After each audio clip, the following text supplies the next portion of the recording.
everyone, it's Heidi Harris with Berkshire, Hathaway, HomeServices, York, Simpson, Underwood out of Raleigh, North Carolina, representing the Home Sweet Heidi team. Today I wanted to speak to you all about social media, who's on it, what to say on it, and give you some great 101 tips. First, let's start out with who in the world is on social media. The average person has 5.54 social media accounts.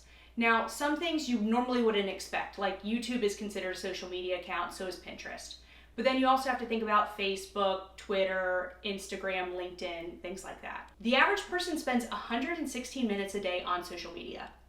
Now, in the world, there's 3.5 billion people that use social media. But when we're talking about those people, it's important to know we're talking about people that are over the age of 13 and have Wi-Fi. So that ends up being about 59% of people. But where to start on social media? Let's talk about who is looking at which sites the most. Facebook is the big guy in town. Facebook has 2.4 billion people on it. YouTube has 2 billion. Instagram has a whopping 1 billion.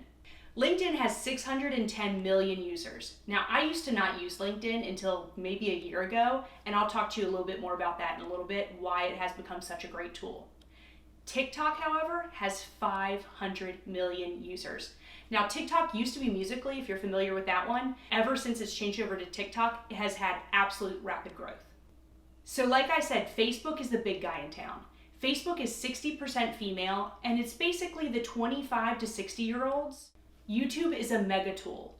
It does not have an age range, everybody's on it. But YouTube now has a kid-appropriate option. If you select kid-appropriate, that means that it's only going to be shown to children. Some people think that kid-appropriate means, well, yeah, it's just pictures of a house. Of course I can show it to children. But if you do that, it will not show to adults. So make sure that you do not select kid-appropriate. When you're on LinkedIn, you're going to be reaching someone typically between the ages of 30 and 49, and that does scale a little male. On Instagram, you're going to be reaching the consumer age 18 to 40. Pretty 50-50 when it comes to male-female ratio. Now on TikTok is age 18 to 25. These are the younger folks in town. Snapchat used to be that consumer. It is rapidly decreasing ever since Instagram stories came out. Now again, if you're posting on social media, you want your content to be working. So it's important to know that 65% of the audience are visual learners. Doesn't that make total sense? So when you're thinking about visual learners, what do they want to watch? Video. So let's talk about why video works. 5 billion people are watching YouTube daily. So my tip to real estate agents is before you go ahead and list a house on MLS, go ahead and upload it on YouTube. Put in the address as the subject, and then in the content, write your contact information. Because if somebody sees this house listed somewhere, and then they go ahead and they type it into Google, remember, YouTube's the #2 search engine, then your information will most likely pop up pretty close to the top and it will have your contact information right there for them. 100 million hours of video per day are watched on Facebook. 85% of videos watched on Facebook are without sound. So it's important to know that if somebody is watching your video, go ahead and make sure that the subtitles are there so that they can read exactly what you're saying. 45% of people watch more than 1 hour of Facebook or YouTube videos per week, and videos are getting 1,200% more shares than text and images combined. Marketers who use video see a 41% increase in web traffic versus non-video marketers. YouTube reports that mobile video consumption increases 100% year over year, so it's certainly nothing that is declining. So let's talk about social media strategies. When you're posting, the #1 thing that you need to keep in mind is that you are adding value to the consumer. What can you make them stop and look at? What can you make them stop and take a screenshot of? If you can get into their camera roll, it is priceless. #2, video. Surprise! Remember, we're talking to somebody who is a visual consumer.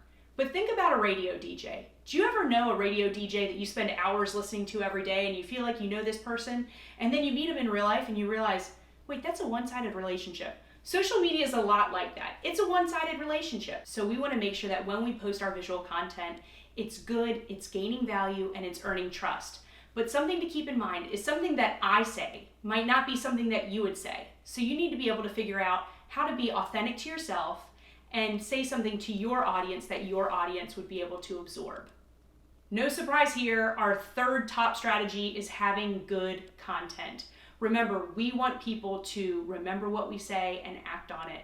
So anytime that you can have good content that sticks with the people that are following you on social media, that's going to get you the most insights. If you have a social media account that's set up for business, if it's a personal account, it will not have insights on it. But if it's a business account, click on your insights.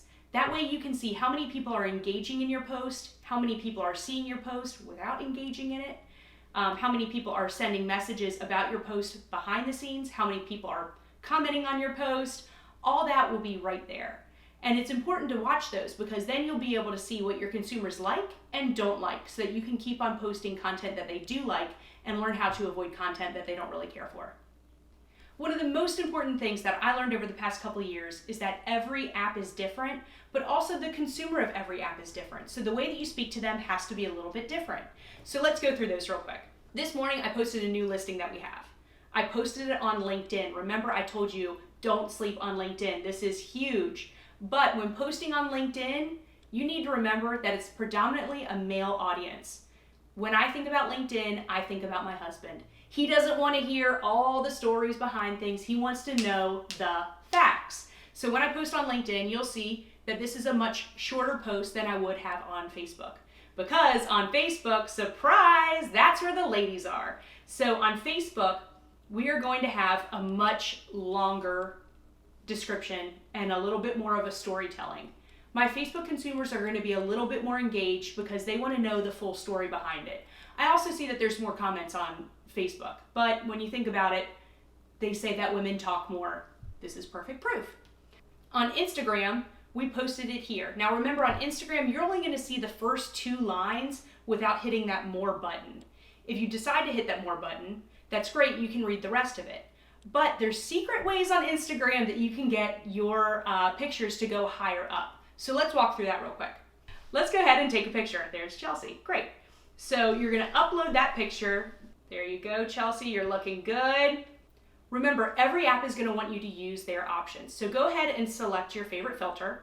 Now, I don't love a 100% filter. So what I do is I take it and I slide it down just a little bit, normally somewhere in the high teens or 20s, just so it gives it just a little bit of a filter. Now, Instagram is going to think, ooh, they're using a filter. I like that, which is great. So then you're going to hit next. You're going to put your content. We're going to go ahead and say social media 101. We're going to tag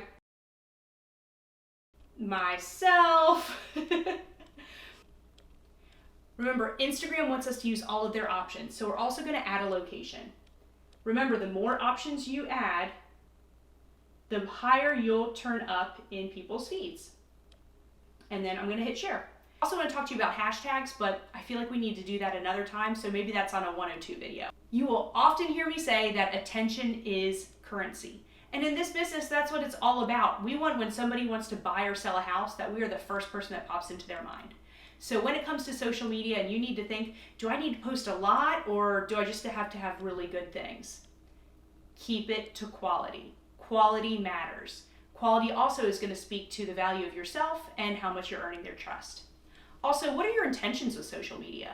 Are you there to get likes? Are you there to earn people's trust? Are you there to form brand awareness? Keep that in mind when you're making your posts. If you are new to social media or perhaps uncomfortable with social media, keep in mind that nobody is born doing this. It's something that everybody needs to start trying, and then they just push their boundaries a little bit more. So every day, just try a little bit harder. If it makes you uncomfortable, that's okay, because being uncomfortable is where you grow. And remember, practice does not make perfect. Practice makes comfortable. So as you are pushing your boundaries a little bit more, every day you'll feel a little bit more comfortable in this new social media world.